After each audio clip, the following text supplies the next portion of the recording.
Bienvenidos y bienvenidas a Sentires y Saberes, este programa del, del programa, para decirlo otra vez, de Kioscos Socioambientales y del Centro de Investigaciones y Estudios Políticos de la Universidad de Costa Rica. Hoy vamos a conversar sobre un tema que aparece gracias a que las consecuencias de la crisis climática son cada vez más evidentes, pegan más y muchos actores en ese gran ajedrez que se puede llamar de la política internacional, de la política regional, de la política nacional, ya no pueden hacerse de la vista gorda o disimular lo que está pasando y aparece de alguna u otra manera algo que justamente aquí tenemos a la compañera que nos va a ayudar a entender esto, algo que se va a llamar esa transición hacia energías renovables. Más o menos se presenta de esa manera, ya veremos que tiene sus matices y demás, pero normalmente esta sería como la gran solución incuestionable en estos grandes foros en donde vemos que esto se conversa, vemos que aparecen petroleras financiando este asunto, pero ya veremos un poco más esto más a profundidad. Pero justamente y gracias a la compañera que nos acompaña hoy, vamos a ver y tratar de entrarle a esto, porque a partir de la experiencia que ella tiene, del caminar que ella ha realizado tanto en su actividad académica, pero también como activista, como persona que vive y que comparte en los territorios, aparecen nuevas formas de despojo y que estas formas de despojo, como ya hemos ido aprendiendo, hemos ido no solo aprendiendo, sino viviendo y padeciendo, están históricamente racializadas. Vamos a tratar de encontrar este diálogo. Y para eso, ahora sí, nos acompaña Josefa Sánchez Contreras, la cual ha tenido, nada más para comentarles, coautora de un libro que se llama Colonialismo Energético, que es por el cual la contactamos porque recientemente acaba de publicar Despojos racistas hacia un ecologismo anticolonial. Y justamente por su punto de vista, por su trabajo, pero también por su compromiso, le hemos pedido que si nos puede hablar un poquito sobre esto, sobre cómo esta agenda de transición verde se vincula con los extractivismos, con las jerarquías coloniales y todo esto bajo un ropaje verde.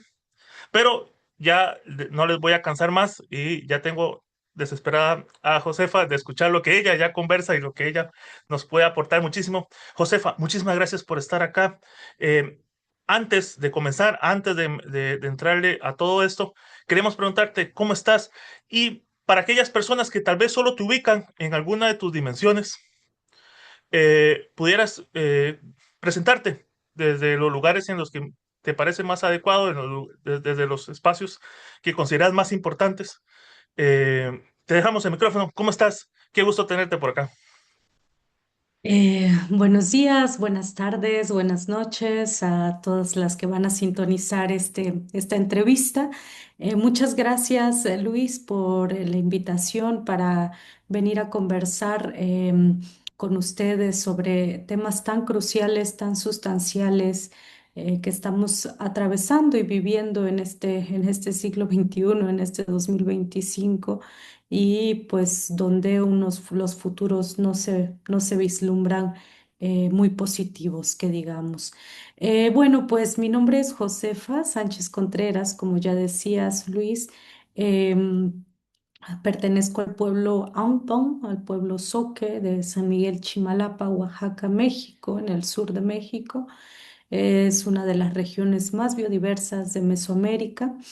Y bueno, al mismo tiempo, ese es mi lugar de enunciación, por supuesto que es desde donde miro y veo el mundo, digamos, pero también mi otro lugar de enunciación es la universidad. Transito en la universidad como investigadora, profesora. Me he formado en las universidades públicas de México y bueno, actualmente estoy haciendo investigación en diversas universidades extranjeras. Em, Estoy también colaborando con otros colegas en temas de energía, de transiciones, pero también en temas relacionados con territorios históricos de los pueblos indígenas.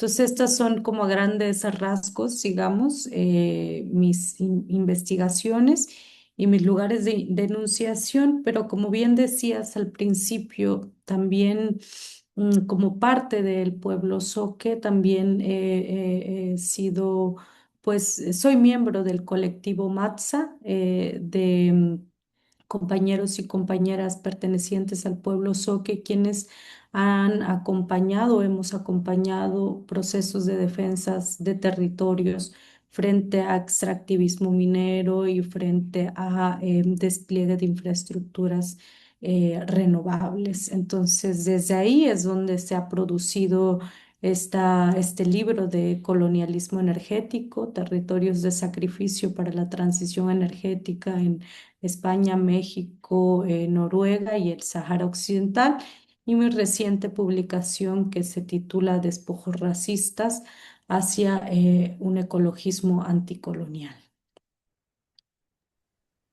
Muchas gracias, Josefa. Y más bien, vamos a aprovechar esa parte tuya académica, esa parte tuya hasta docente, para que nos ayudes a comprender un primer concepto que normalmente, y es con el cual te llegamos a conocer justamente por el libro, este concepto de colonialismo energético.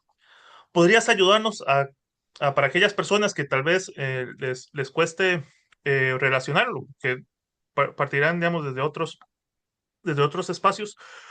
¿Cómo acercarse a este concepto?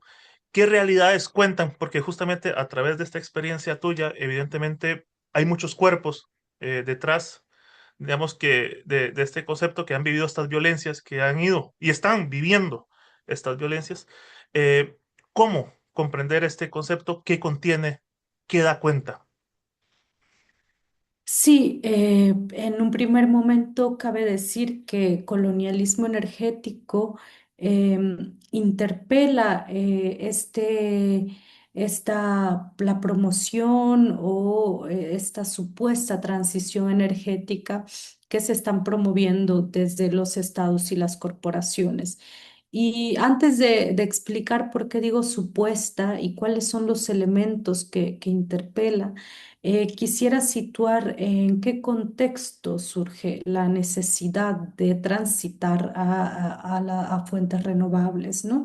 En primer punto, por supuesto que estaría de acuerdo en que hemos llegado a un nivel de crisis, digamos, sin precedentes, de crisis ecológicas, de crisis ambientales, de emergencia climática, el calentamiento del planeta, los pronósticos que ya ha hecho el panel intergubernamental de cambio climático, de los daños tan catastróficos que puede generar el aumento de temperatura del 1,5 grados Celsius. Los impactos que puede tener a la agricultura, en los océanos, en nuestra propia existencia en este planeta.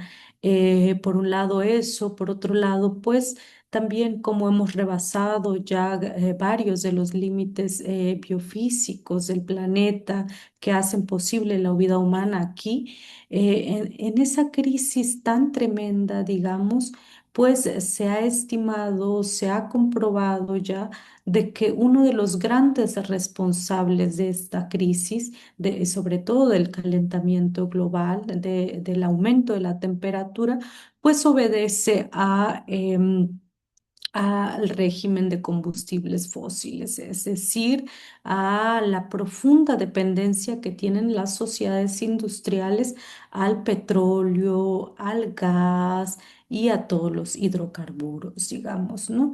Se estima que esta gran crisis pues tiene sus antecedentes pues en la revolución industrial, en el principio del siglo XIX, ¿no? Cuando se empieza a desarrollar un tipo de sociedad industrial dependiente al carbón y posteriormente pues al petróleo. Eso ha traído consecuencias tan grandes como el hecho de que, según la Agencia Internacional de Energía, pues alrededor del 75% de los gases de efecto invernadero que están provocando el calentamiento global, pues provienen precisamente de nuestro acelerado uso de los combustibles fósiles, ¿no? De toda esa industria que se desarrolla alrededor de los combustibles fósiles. Entonces, ante eso, pues se ha vuelto un imperativo, se han enunciado la urgencia de dejar las fuentes fósiles y transitar a las fuentes renovables, es decir, a las fuentes provenientes del sol, el aire, el agua, ¿no? Entonces, por supuesto que se vuelve necesario, por supuesto que hay un punto de consenso en que necesitamos abandonar esas fuentes fósiles y transitar a las fuentes renovables. Es una demanda que se viene haciendo por muchos movimientos ecologistas desde el siglo pasado, ¿no? Cuando ya advertían los impactos que estaban teniendo las fuentes fósiles e incluso también las fuentes nucleares, digamos, ¿no? Entonces, eso hasta ahora cuando estamos padeciendo las grandes crisis ambientales, pues por parte de los gobiernos y los estados varios estados, no todos, han reconocido que es necesario transitar a estas fuentes renovables y han promovido un tipo de transición energética. Y digo un tipo y digo una supuesta transición energética porque podemos constatar en los hechos de que no se trata de una transición energética, sino se trata de un colonialismo energético. ¿Y por qué? Se preguntarán.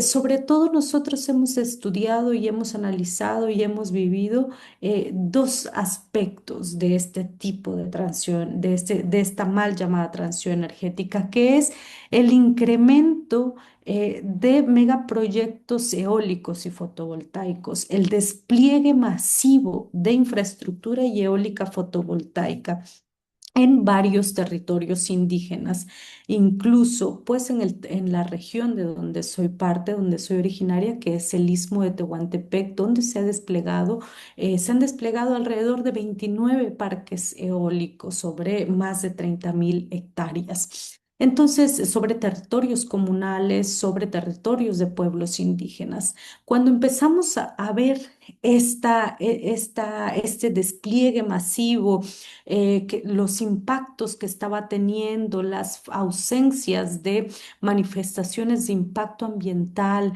la violencia con la cual estaba articulada, con la cual está articulada su relación con la minería, pues se empieza a cuestionar que realmente sean megaproyectos e infraestructuras que estén transitando, digamos, a otras, a nuevas fuentes energéticas, ¿no? O sea, por un lado, me gustaría señalar tres aspectos que lo convierten en un colonialismo energético y no en una transición energética.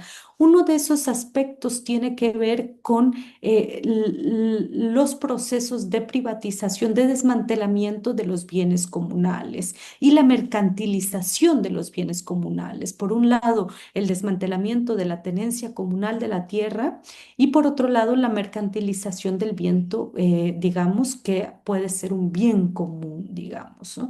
Y esto se simbra sobre un histórico proceso de colonización que se ha ejercido sobre estos territorios indígenas.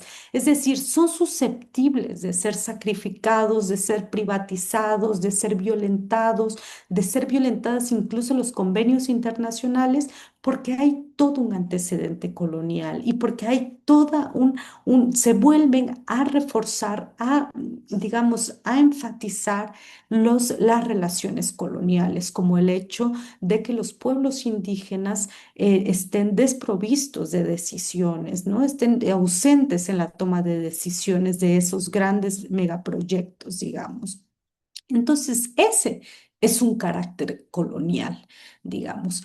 Por otro lado, está su vínculo con la minería. ¿no? O sea, su vínculo con la minería, por ejemplo, en el caso concreto de la región del Istmo de Tehuantepec, mientras los pueblos icotzis, zapotecos, colectividades, organizaciones, asambleas estaban cuestionando el despliegue de estos parques eólicos que se imponían bajo un discurso de transición energética y de mitigar la emergencia climática, al mismo tiempo, en el territorio del cual soy originaria, que es la selva de los Chimalapas, se estaba promoviendo extractivismo minero, la extracción de oro y cobre, digamos, y se estaba calculando también el vínculo que podría tener este parque eólico, estos parques eólicos para surtir energía al extractivismo minero.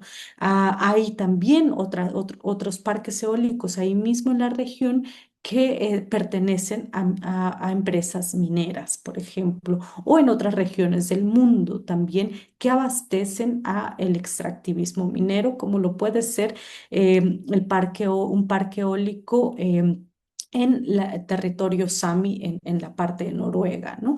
Entonces, ahí hay un vínculo. Y por otro lado, hay otro vínculo que también lo asocia con los combustibles fósiles, que es el hecho de que las infraestructuras eólicas y fotovoltaicas también están requiriendo de minerales para ser construidas, digamos, ¿no? Entonces, por un lado, demanda también extractivismo minero en otras latitudes del mundo, y no solo extractivismo minero, sino también, por ejemplo, madera para la construcción de las palas, ¿no?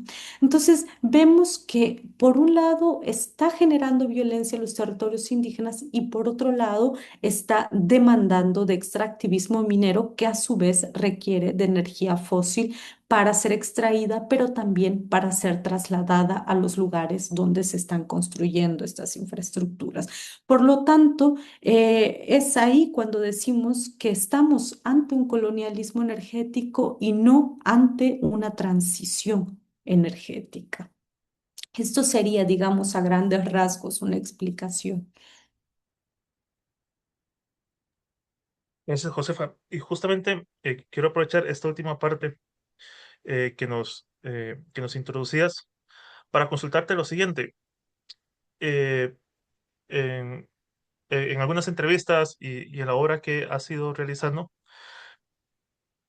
colocas y posicionas el tema del colonialismo como un eje vertebral, digamos, digamos, de esta ofensiva, de, de esta forma de dominación y explotación, digamos, que estamos viviendo, digamos, en esta etapa. Cuando hablamos de colonialismo, normalmente vemos su disposición es de prácticamente hay tierras que no son de nadie, digamos, desde su perspectiva y que pueden utilizar y usufructuar de acuerdo a sus necesidades y a sus deseos, para ponerlo en una parte. Y quería preguntarte, entonces, en esta transición energética, ¿cómo aparecen estas jerarquías raciales? Porque al final lo que buscamos, lo que buscan es darle tiempo a ciertos modelos dominantes, a ciertas formas, para seguir manteniendo su estilo de vida, seguir manteniendo su reproducción a costa de, obviamente, de estos territorios que, digamos, voy a decir de la peor forma posible, pero, digamos, colocándome desde este lugar, que no son de nadie, que son posibles utilizar y disponer para compensar de alguna u otra manera estos efectos y para sostener este estilo de vida. Entonces, quería preguntarte, en estos estudios, digamos, que ustedes han realizado y demás, ¿qué vínculos podemos encontrar entre eso que se podríamos llamar como un racismo estructural, ese extractivismo verde y cómo se articulan o cómo se visten a través de esta emergencia climática? Sí, es un punto muy sustancial el que has mencionado, que es tierra de nadie, tierra baldía, tierra nullis, wasteland. O sea, tiene muchas formas de nombrarse. es ese carácter colonial que se aplica en estos territorios donde se están desplegando este tipo de infraestructuras, donde se está aplicando extractivismo de minerales. Efectivamente es sustancial a eso. Y esto lo podemos encontrar en varios territorios. En el caso de los territorios indígenas en México, estas tierras vacías, tierras baldías, no se aplican en el sentido de la baja densidad demográfica, porque hay una alta densidad demográfica, no se aplican en términos del desierto, como se puede aplicar en el Sahara Occidental, por ejemplo, donde dicen es desierto, pues hay que desplegar infraestructuras, ¿no? Se aplican en el caso de los territorios indígenas de México, esa concepción de tierra nullis se aplica como territorios pobres que necesitan ser desarrollados a través de esa infraestructura de generar empleos. Lo que no se dice es que ese carácter colonial ha empobrecido sistemáticamente a estos territorios y hoy día las soluciones son promovidas como con el despliegue de estas infraestructuras, falsas soluciones, digamos, que no hacen más que dar continuidad a esos proyectos coloniales de exterminio, de genocidio, de destrucción de mundos de los pueblos. Entonces, esta terra nullis, esta tierra vacía, esta tierra baldía, es un fenómeno histórico que se articula con procesos racistas, con procesos de racialización y con procesos de colonización. Y esto tiene un inicio y tiene una fecha que es el siglo XV, siglos XVI, siglos XVII, XVIII, hasta nuestros días. Y por eso es tan importante seguir nombrando el colonialismo, seguir diciendo que existe, porque pese a que muchos, los estados, digamos, latinoamericanos se emanciparon y nacieron en el siglo XIX como estados-naciones, digamos, a pesar de eso, las lógicas coloniales y las lógicas raciales no concluyeron, las lógicas racistas no concluyeron. Ya hay una amplia literatura sobre el colonialismo interno que se siguió reproduciendo al interior de los estados-naciones, donde los pueblos indígenas y los territorios indígenas hemos quedado supeditados a un marco criollo, a una blanquitud latinoamericana, a un proyecto de nación articulado con procesos de acumulación por desposesión. Y todo esto...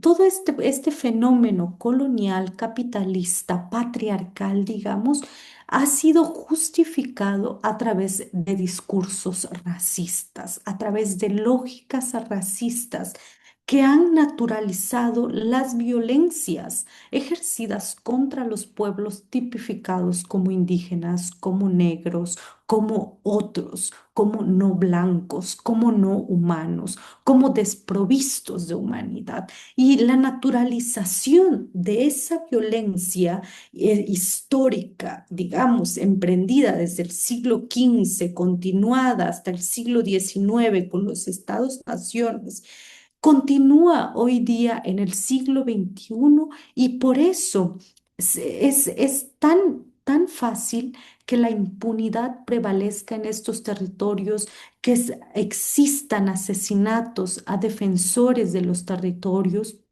¿Cuántos asesinatos hay hoy día de defensores de los territorios, defensores que pertenecen a pueblos indígenas y cuántos de ellos han tenido justicia? Tenemos casos tan paradigmáticos de figuras tan visibles como lo ha sido Berta Cáceres, por ejemplo, que todavía no ha alcanzado justicia. Y ni qué decir de muchos otros casos de compañeras y compañeros, de defensores y defensoras que han sido asesinados y que han quedado como una cifra más y bajo la impunidad. Y todo eso se oculta y se hace posible por el racismo histórico que ha prevalecido, tanto en el periodo colonial de las colonias formales, digamos, como en el nacimiento de los estados-naciones. Y esto ha adquirido, se ha fraguado en marcos jurídicos. Por ejemplo,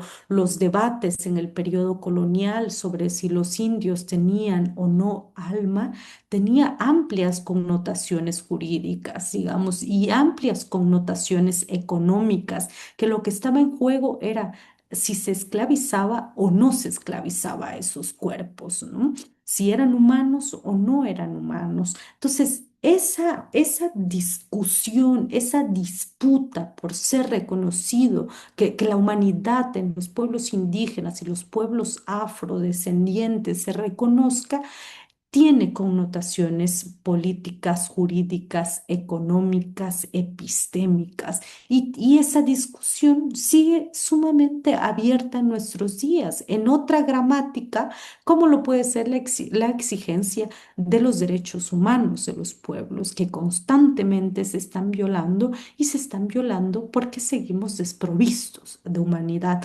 ¿Y por qué? Porque sigue siendo funcional en estos tiempos de incremento de crisis ecológica, de calentamiento global, de emergencia climática.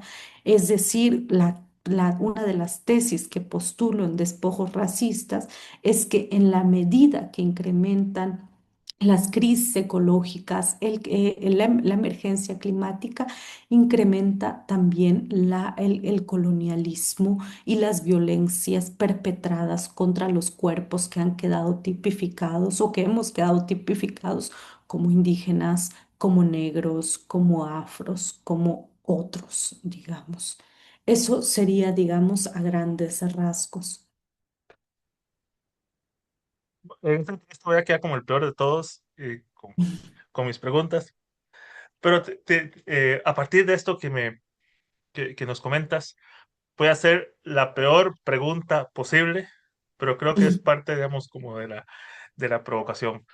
Eh, en estos, digamos, grandes megaproyectos, en estos grandes ejercicios, hay una ceguera justamente por esta noción, por este ejercicio de tierra de nadie, que dispongo como me da la gana, pero lo que venden o lo que se utiliza para blanquear de alguna u otra manera, aquí pasó y es una cuestión latente, con una represa que se quería hacer, que iba a tomar parte de territorio indígena, entonces, y hay poblaciones, y decía, bueno, es como se va a inundar, los agarramos a ustedes, los movemos y los ponemos en otro lugar y hacemos la represa hidroeléctrica aquí, no hay ningún problema. Y demás, solamente es nada más que ustedes se muden de lugar y se vayan a otro. Eso que parece una caricatura, pues bueno, sucedió aquí. Eh, Hubo oposición y al final no encalló el proyecto, pero quería preguntarte,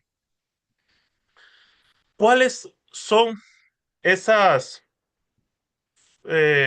formas de resistencia y por qué se resiste a este tipo de soluciones que, digamos, por decir algo bastante ingenuas, por no decir bastante maléficas, que proponen? Porque normalmente siempre dicen, no, es que son los incómodos, porque no quieren moverse, porque ocupamos la energía y la energía es lo que se necesita para el bien del país, oh, y además ese país unificado, así como uniforme. Quería preguntarte, ¿qué es lo que pasa en esos territorios? ¿Por qué se defienden esos territorios? ¿Qué es lo que este ejercicio colonial busca ocultar, busca desaparecer esa relación de las personas con su territorio? ¿Por qué? Bueno, 500 años de los pueblos defendiendo sus territorios creo que habla de una insistencia por seguir existiendo, por una insistencia por negarse a ser exterminados, por una bifurcación civilizatoria también que no necesariamente corre sobre el cauce de las lógicas capitalistas y las lógicas de los colonizadores, digamos, y de las lógicas de destrucción acelerada de nuestra madre tierra. O sea, hay otros planteamientos dentro de los pueblos indígenas que ha quedado corroborado históricamente y que se sigue corroborando cada vez que un pueblo defiende un río, cada vez que un pueblo defiende una laguna, cada vez que un pueblo defiende, no está defendiendo únicamente, digamos, derechos humanos en términos, digamos, en esos términos internacionales, está defendiendo todo un modo de existencia, todo un modo de vida, está defendiendo una dignidad a existir como pueblo. Y podemos seguir escudriñando y sacando a la luz una serie de formas de relacionarse, digamos, sin romantizar y sin idealizar esas relaciones entre los pueblos con los territorios, ¿no? Esa profunda asociación entre entramados ecosistémicos con formas de habitar, con lenguas, con culturas. Eso, eh, por un lado, ¿no? Por otro lado, em, también recordar que para muchos pueblos las lagunas y los ríos son seres sagrados. Para muchos pueblos los ríos nos resignifican, ¿no? Hay otro planteamiento, digamos, que puede ser interpretado como biodiversidad, como riqueza biodiversa, como sí, zonas ricas en biodiversidad, ¿no? Todos estos cálculos que se han hecho, pero que dentro de los pueblos pueden ser nombrados desde otras genealogías. Y creo que eso es la riqueza y creo que ahí están las claves para cómo sortear esas grandes catástrofes de nuestro siglo. Por ejemplo, hablamos de que hoy día con la emergencia climática hay una gran crisis, una gran catástrofe, pero los pueblos indígenas venimos atravesando grandes catástrofes, desarticulaciones del mundo, fines del mundo, digamos históricamente, y todas ellas asociadas a lógicas coloniales, todas ellas asociadas a colonialismos históricos, de tal forma que hemos llegado a un siglo XXI donde tenemos que entender que esta gran crisis ambiental, ecológica, climática, es una expresión de ese colonialismo histórico inaugurado en el siglo XV que le declaró la guerra a la tierra,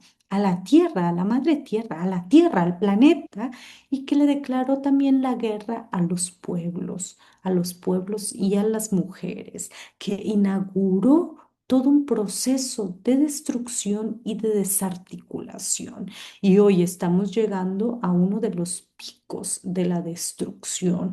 Entonces, cuando se defiende un río, cuando se defiende una laguna, se está defendiendo la posibilidad de vida humana y más que humana. Y esto ha tenido algunas traducciones jurídicas, por ejemplo, en debates tan avanzados como los derechos de la naturaleza, los derechos de los ríos, los derechos de las lagunas, los derechos de los no humanos. Esos son debates que nos llevan a replantearnos el antropocentrismo que prevalece en los marcos jurídicos, pero también digamos, en los debates y en los planteamientos de las soluciones, ¿no?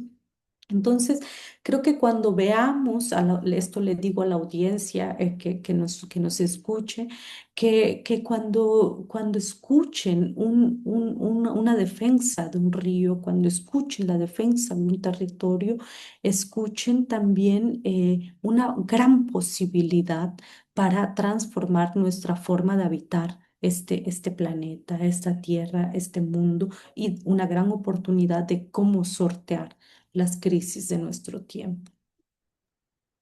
Prometo ir mejorando en las preguntas, ¿verdad? Para no quedar como el peor de todos. Pero justamente aprovecho, digamos, esta beta que nos das, y es que parte, digamos, del trabajo que vienes desarrollando, parte de este ejercicio de reflexión y de práctica, es justamente ese ecologismo anticolonial y antirracista, y que podría contribuir justamente a, a ir transformando distintas dimensiones, digamos, de nuestras sociedades y de nuestros espacios. Entonces, quería preguntarte, cuando escuchas salir de mí este ecologismo anticolonial y antirracista, ¿cómo lo caracterizarías? ¿Cuáles serían esos elementos comunes, básicos, en los cuales serían como ese punto de partida para las personas que nos estén escuchando, les entre la inquietud y digan, pero esto, ¿por dónde voy? Porque parto, digamos, y aquí me pongo como el maligno, eh, hay, digamos, en este festín de discursos, en este festín de posiciones, muchas se encubren, digamos, con estas palabras ecologista, ambientalista y demás, pero terminan reproduciendo mucho estos elementos que vos ya nos has venido destacando. Entonces, si estas personas quisieran participar, reivindicar este tipo, reivindicar esta dimensión, este enfoque, ¿cuáles son esos elementos en los cuales vos les dirías, pónganle cuidado porque si llegan con esto o aquello o están desarrollándose de esta manera, posiblemente estamos hablando de otra cosa? ¿Cuáles serían esas dimensiones que son básicas, son comunes para ingresar, para construir desde este espacio? Bueno, es una pregunta interesante en la medida que me permite em, decir, por un lado, que por parte de las defensas de los territorios indígenas, pues no se enuncian, enarbolan banderas ecologistas propiamente desde esa terminología, digamos, ¿no? Entonces, cuando pongo como subtítulo hacia un ecologismo anticolonial, estoy tratando de hacer una provocación e interpelación a estos movimientos que sí se asumen como ecologistas, digamos, ¿no? Y estoy tratando de evocar posibles puentes entre las luchas históricas de los territorios del sur con ecologismos críticos de los nortes o de las periferias de los nortes globales, digamos. Eh, y por supuesto que los pueblos no necesitan enarbolar esas banderas, porque los pueblos indígenas, los pueblos campesinos, tienen sus propias genealogías de pensamiento de cómo nombrar esas luchas, de cómo nombrar esos fenómenos, porque están impugnando constantemente las lógicas coloniales que devastan la tierra, que devastan los ecosistemas, que devastan los ríos. Eso, pero son los ecologismos del norte global los que tienen que, digamos, replantearse que pensar las soluciones en el norte global no tienen que seguir reproduciendo las lógicas coloniales. Y esto nace a propósito de que gran parte del planteamiento en el norte global que dice resolver esta gran crisis va orientado a prácticas como la electrificación, la descarbonización de la economía, el crecimiento verde, etcétera. Y esto está demandando grandes cantidades de minerales que se traducen como el incremento del extractivismo en los sures globales, digamos. Entonces, mientras en el norte global están debatiendo si está bien apostar por las fuentes, por la infraestructura renovable o no está bien, en los sures globales están defendiendo los territorios, están poniendo el cuerpo, están sorteando las violencias. Entonces, en el norte global tienen que pensar que ninguna transición debe de erigirse sobre lógicas genocidas, lógicas de violencias coloniales, de despojo. Y si los proyectos de descarbonización, de electrificación están suscitando violencias en otros territorios históricamente colonizados, es que algo está mal. Y es que no es una transición, es una vez más una forma de renovar el colonialismo para seguir con las lógicas de acumulación del capital, digamos, lo cual está prolongando la crisis, porque ni convirtiendo todo el planeta Tierra en una gran mina para extraer minerales y electrificar las islas, digamos, verdes, ¿no? Ni eso nunca se va a lograr abastecer la demanda de un sistema capitalista. Entonces, estamos ante la renovación del sistema capitalista y colonialista. Por tanto, si los ecologismos quieren realmente atravesar, solucionar estas crisis, un punto de principio, una premisa, digamos, tiene que ser un posicionamiento anticolonial y antirracista, porque ha sido precisamente el colonialismo en articulación con el racismo como una catástrofe climática en la historia, lo que ha inaugurado la gran crisis que hoy día vivimos, ¿no? Entonces, esa premisa anticolonial y antirracista, entonces, podrá quizá llevarnos a tejer puentes, puentes entre sures y entre nortes para lograr transiciones reales, verdaderas para los pueblos. Quería hacerte una pregunta bastante ingenua, pero que va mucho en lo que nos estás proponiendo, y nos estás diciendo. La mayoría de discursos, digamos, de este ecologismo más dominante, ecologismo del norte, eh, de alguna u otra manera sortean el, el tema del consumo, que al final ya, pues, ¿para qué queremos energías? Porque ocupamos más energía y ocupamos más esto y ocupamos más del todo y demás. Sé que se puede inferir por todo lo que nos has conversado y demás, pero sí, sí me gustaría provocarte por ese lado.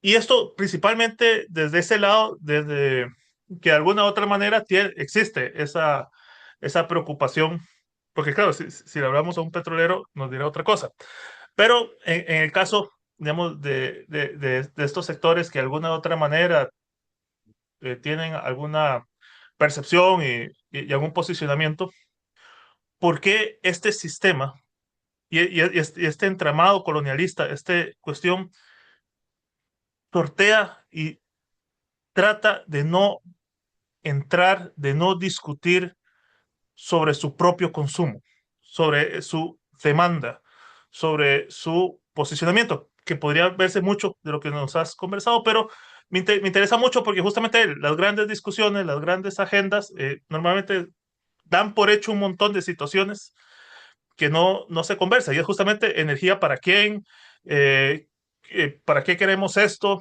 esta es la forma que queremos sostener porque al final se ve como un camino único. Digamos, esta es la transición y nunca se ve esa pluralidad, esas distintas realidades que vos has ido problematizando durante la conversación. Pero es una pregunta bastante ingenua, pero sí me gustaría hacértela para conocer un poco esa reflexión que se hace, porque al final es como esa síntesis. Mira, qué raro, nos piden hacer un montón de cosas, pero mantienen su estilo de vida.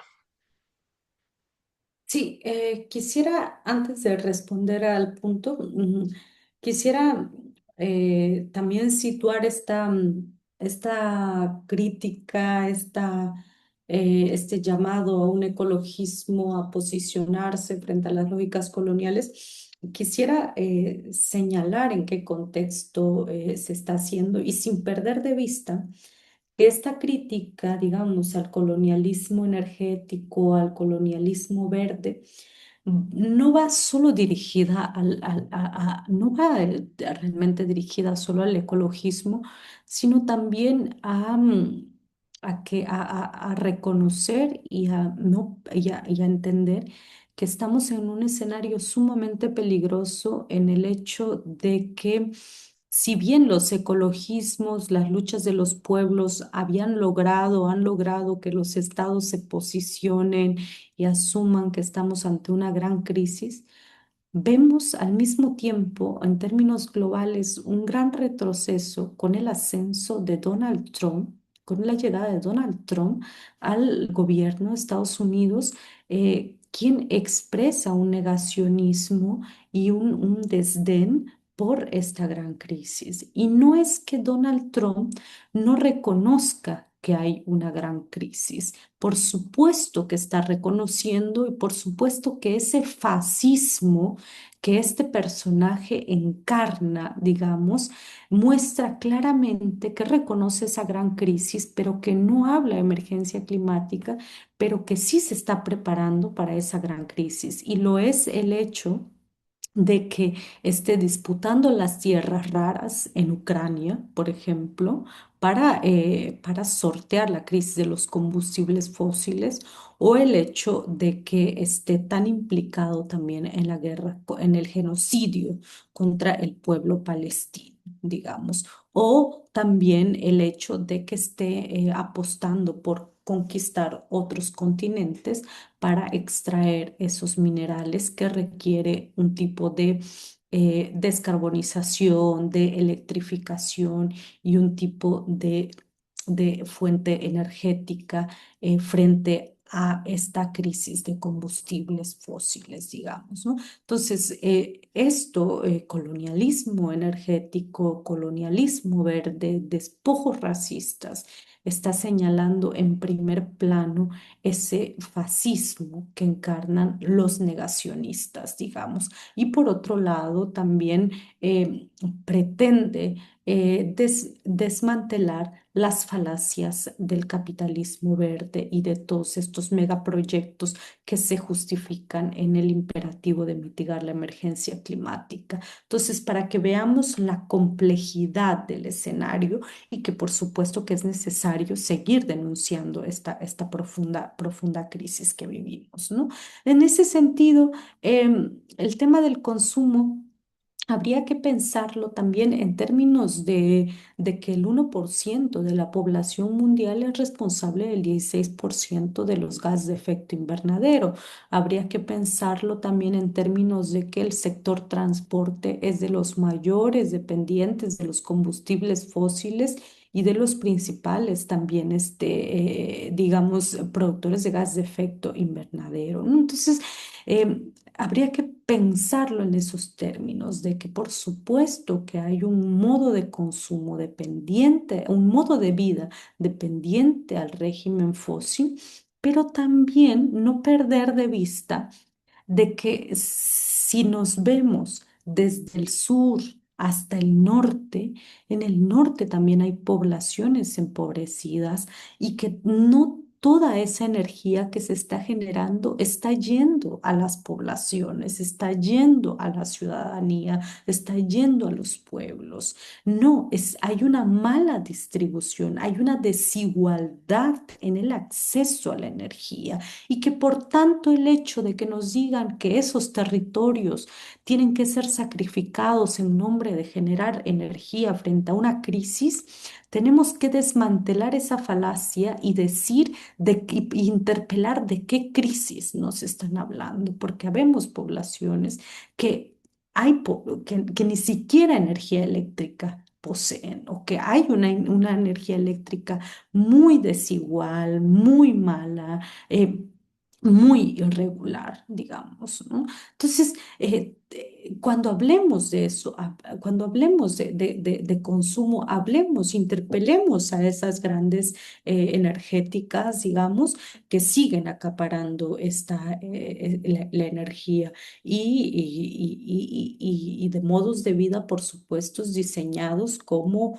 imperiales, como capitalistas, como destructores de otros modos de vida. Entonces, esta sería mi invitación. Ahora, quería preguntar, justamente sumando a esto que estás indicando, quería preguntarte lo siguiente y que me parece bastante, digamos, bastante interesante. A partir de este recorrido que ustedes han hecho, este recorrido crítico digamos, de distintas experiencias y demás, de resistencia, digamos, y de lucha, y también, pero también de propuesta. Quería preguntarte por lo siguiente, normalmente y ¿cómo se llama? Por muchas implicaciones, eh, las luchas que llevamos a cabo a veces están fragmentadas y hay sectores que, digamos, que pujan y demás, y eso se da por muchas razones y, digamos, no vamos a indicar si está bien o está mal, es un poco la condición, digamos, que está enfrentando eh, en este contexto, digamos, que estamos viviendo. Quería preguntarte, a partir de ese conocerse, de ese conversar en los territorios, de esos elementos, ¿cuáles crees que podrían ser elementos que permitan articularse entre entre distintas, y que nacen justamente de estas luchas que ustedes han ido registrando, de esas con las que ustedes han conversado, con las que han vivido? Hay una posibilidad, ves dentro de esta reflexión, eh, o si ya está sucediendo, porque eso también creo que justamente por las dimensiones que vos propones, que son dimensiones muy poderosas, dimensiones que en nuestras sociedades son transversales, digamos, estas formas de dominación y que nos identificamos y nos encontramos. Más bien te preguntaría eso, ¿cuáles han sido esas experiencias de acercamiento, de articulación, de construcción de tejido, de reconocerse entre los diferentes que han podido vivir, que han podido conversar? Bueno, el territorio es un gran articulador. La ruta de los ríos, los cauces de los ríos han sido grandes articuladores para ir más allá de las fronteras, digamos, estatales, nacionales, o de las geografías coloniales, de los conflictos agrarios entre pueblos. Entonces, todo mundo necesita agua, todas las personas necesitamos agua para vivir, y creo que el agua puede ser un gran articulador para comunalizar las luchas, digamos, los bienes comunes también, a propósito de este observatorio, de este centro. ¿Qué son los bienes comunes? ¿De dónde vienen sus raíces? En nuestro continente, pues las raíces de los bienes comunes vienen de antes de la conquista, antes de la colonia, y que pues se ciñen en un modo de ver al río, de ver al viento, los tipos de viento, de ver el agua, de concebir a la tierra, ¿no? Después se traducen como bienes comunes, digamos, o bienes comunales, pero tienen una historia de larga data. Entonces creo que el agua podría ser un buen articulador. La reivindicación de los derechos de los ríos, la de reivindicación de los derechos de la tierra, de los territorios. Creo que podría articularnos en diferentes latitudes del mundo, no solo en términos regionales, digamos, en la defensa de una cuenca, por ejemplo, una cuenca que no se limita únicamente a un poblado o a una comunidad, sino se extiende hasta el océano. Incluso hay cuencas que desembocan en el océano. Entonces yo creo que las cuencas también van desafiando los estados, las geografías de los estados-naciones, pues no olvidemos que también los territorios han atravesado procesos de racialización, y estos han sido divididos, fragmentados. Pero los cauces de los ríos nos recuerdan que hay otras formas de tejer territorialidades, hay otras formas de hacer territorio. Y eso nos puede articular también desde los pueblos, territorios, digamos, desde el campo hasta las ciudades. Pero también no debemos olvidar a las a las poblaciones migrantes que viven ya en las grandes urbes, en Estados Unidos, en Europa, que viven fuera de los territorios históricos, pero que siguen tejiendo memoria, que siguen tejiendo historia aún en la diáspora, digamos, ¿no? Que siguen haciendo sus huertos, que se siguen reivindicando desde el pueblo al cual pertenecen, que siguen desafiando las lógicas fascistas de Donald Trump, de la Unión Europea, las lógicas racistas, ¿no? Y entonces creo que hay muchos hilos desde los cuales podemos ir articulando. Que yo esto último que nos mencionas. Y te prometo, solo quedan dos preguntas. Ya, ya vamos terminando, vamos cerrando. Agradecerte un montón de la paciencia y también a las personas que han llegado hasta este momento. Les agradecemos montones. Quería preguntarte por un lugar que de alguna u otra manera compartimos. Por ejemplo, las universidades. Te conocimos o profundizamos tu pensamiento gracias a una entrevista que diste en un medio digital. Quería preguntarte, en todas estas discusiones, en todos estos posicionamientos, porque también son lugares de disputa, digamos, las universidades tienen un lugar de disputa sumamente fuerte, digamos, empresas financian programas de estudio y demás justamente para lograr posicionar X o Y posición.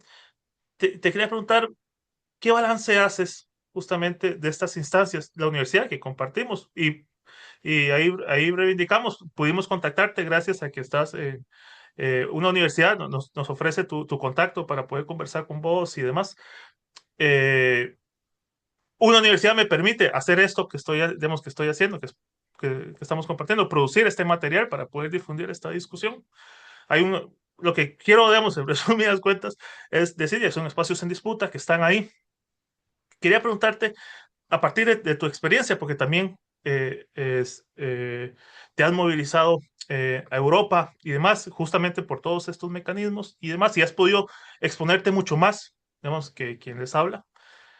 ¿Cómo valoras justamente el estado, digamos, de estos lugares y cuál es la importancia o no que tienen estas instancias? Me refiero a universidades, me refiero a medios de comunicación, pero también te dejo en libertad de otros espacios que tal vez yo en este momento, por mi ser atarantado, no los estoy identificando, pero que vos justamente podrías decirnos qué balance haces justamente de todas estas instancias.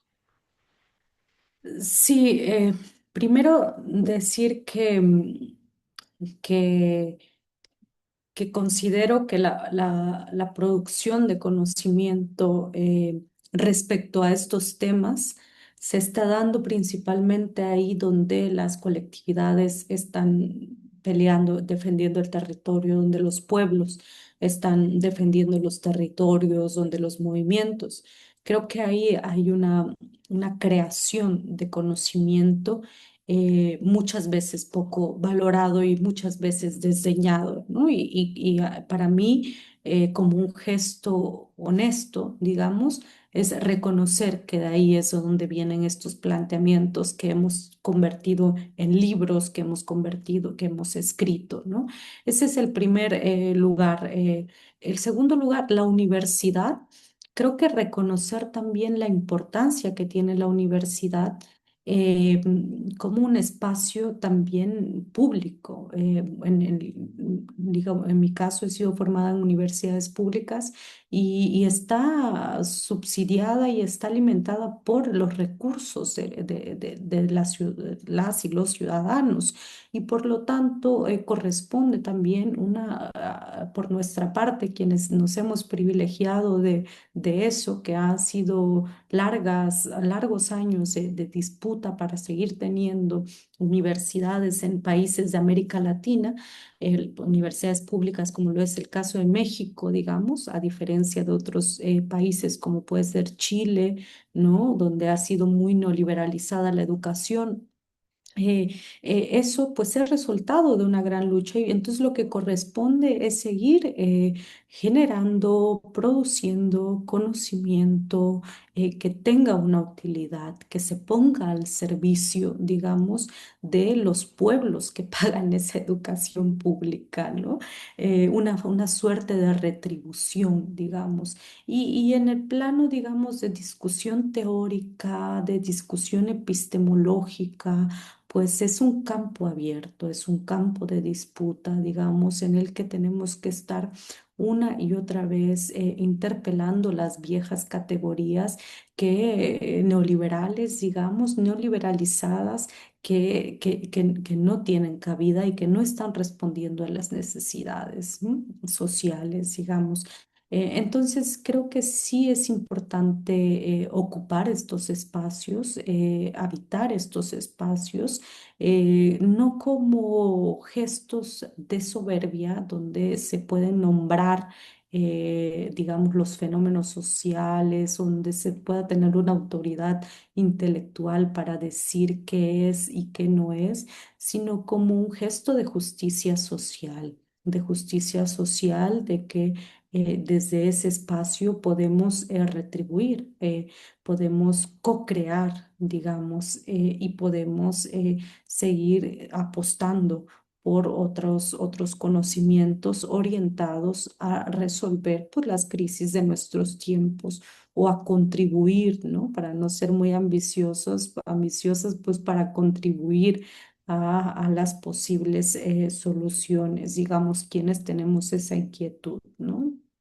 Eh, eso me parece que pueden ser estos espacios, por supuesto que son valiosos y que son, pues que son también terrenos de disputa, son terrenos muy deforestados que tenemos que reforestar con toda la fuerza, digamos, que, no, que generan ahí los movimientos, los colectivos que están realmente resistiendo, ¿no?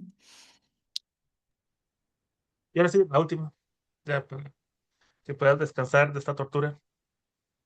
Eh, Te voy a invitar a un ejercicio de creatividad. Y es que cuando uno conversa y demás, a veces le quedan inquietudes o le producen preguntas y demás. Y como este espacio pretende o tiene la ingenuidad de ser un espacio de diálogo y que trascienda, digamos, nuestra conversación y que las personas que nos están viendo y demás o nos están escuchando puedan continuar esta discusión que tenemos por otros caminos, en otros espacios, en otros lugares, ya sea la iglesia, el sindicato, el aula, el barrio, a donde quieran llevárselo.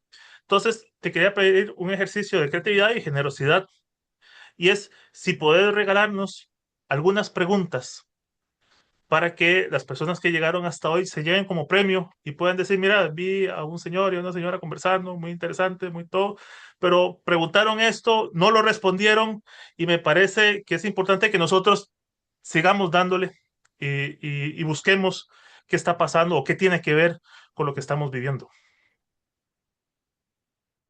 Bueno, pues un ejercicio de imaginaciones, de preguntas, es cómo imaginamos un futuro sin guerras, cómo imaginamos o cómo podemos caminar como sociedades hacia terminar con estas destrucciones a los territorios, a los pueblos, cómo imaginamos una forma de vida que no se base sobre la destrucción de otras vidas, que no fortalezca la industria bélica, que no fortalezca el hambre en otras latitudes del mundo, y que ello nos lleve a imaginar tipos de transiciones energéticas donde se vinculen pues el agua, el territorio, la energía y demás elementos que son realmente sustanciales para habitar